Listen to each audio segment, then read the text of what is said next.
Mi nombre es Enrique Peñalosa, candidato a la presidencia. Por ejemplo, que yo creo que la gente no se alcanza a imaginar, lo mínima durante muchos meses mi campaña no teníamos un solo peso, nada, funcionó en mi apartamento, ahí nos reuníamos, hacíamos de todo. Finalmente, cuando tuvimos una sede, es cuando Juan Carlos Echeverry decidió retirarse, entonces heredamos la casa que tenía Juan Carlos Echeverry, la pedimos prestada, he salido a las calles a recoger, fui la primera persona en Colombia, cuando eso no se usaba, todo era política de maquinaria, fui la primera persona que comenzó a salir a las calles a repartir volantes, eso no existía, y a repartirla en los buses. Nací en Estados Unidos, tenía una nacionalidad gringa, pero cuando estaba estudiando en la universidad en Estados Unidos, algo que tampoco saben, yo estudiando en una universidad muy buena, pero no por inteligente, sino por jugar fútbol, tenía una beca por jugar fútbol, que tampoco era buen jugador de fútbol, pero bueno, y renuncié a mi nacionalidad de Estados Unidos. Mi verdadero oficio no es ser candidato a la presidencia, sino paseador de perros. Trabajé muchísimo de estudiante en 1000 cosas, de obrero raso más de 2 años. También trabajé limpiando pisos en una hamburguesería, que era como un McDonald's, algo así.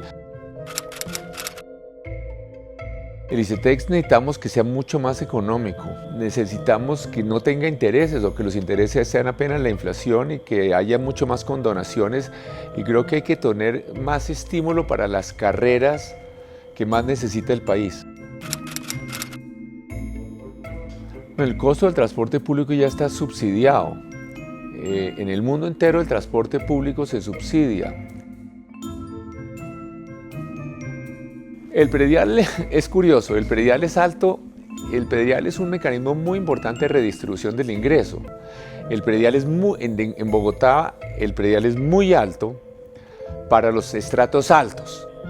Realmente no se gastan en los sectores donde se pagan, porque en los sectores de estrato alto, que es donde se pagan los prediales altísimos, los ciudadanos no usan ni la educación pública, ni la salud pública, ni los jardines infantiles públicos. Entonces toda la plata que se cobra ahí se lleva y se invierte en los sectores populares. Es una democracia que en funcionamiento. El sistema de salud, lo que hay que hacer es que las EPS, hay muchas cosas que cambiarle, pero primero que las EPS sean mucho más sólidas financieramente. Va a tener que haber menos EPS, hay demasiadas, hay que fusionarse en unas más grandes, más sólidas. Tienen que tener un pago por lo menos del 8% en capital suscrito y pagado de lo que son sus ingresos. Bueno, una de las maneras de frenarla, para comenzar, es que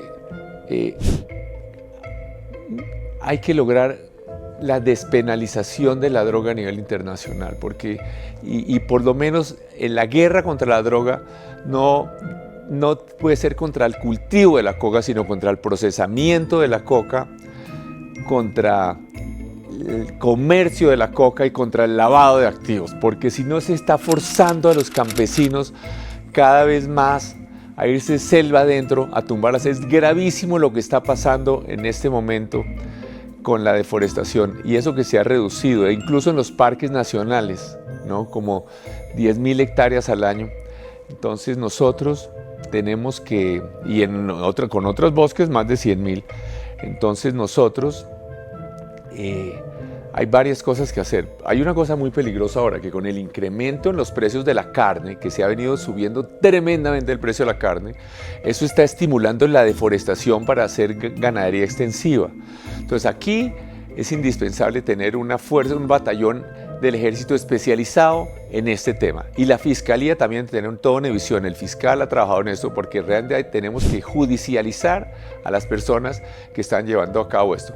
Y hay que trabajar con las comunidades para generar ingresos a los que ayuden a cuidar los bosques, que las comunidades ayuden a cuidar y a hacer turismo ambiental, que le produzca ingresos a las comunidades, el que los ciudadanos disfruten de la naturaleza. Pero para eso, vuelvo a insistir, hay que tener que los ciudadanos conozcan de los árboles, de los pájaros, de los insectos. Este es porque para que puedan disfrutar, no es llevarlos a ver un bosque, no, a entender por qué es que una mariposa pone sus huevos en una planta. Entonces, incluso con el esquema de bonos de carbono, que ya están produciendo algunos, como en algunas comunidades, están produciendo ingresos a las comunidades, a las comunidades indígenas, a las negritudes, que las comunidades tengan ingresos por cuidar y restaurar los bosques. Y también tenemos que hacer investigación. La realidad es que aquí se dice que vamos a restaurar y reforestar cuando para buena parte, aquí arrasamos durante los últimos 150 años los árboles de maderas duras para hacer muebles y demás. Y la mayoría de estos árboles nativos ni siquiera sabemos cómo reproducirlos. Si alguien quisiera ir a un vivero a comprar arbolitos para sembrar en su finca, no hay. No sabemos cómo se reproducen estos árboles. Hay que hacer una investigación importante para hacer esta restauración. Pero vuelvo a insistir, nosotros tenemos que lograr que estos bosques se vuelvan una fuente de ingresos de muchas maneras, por turismo ambiental, con bonos de carbono, etcétera, para que las comunidades los protejan.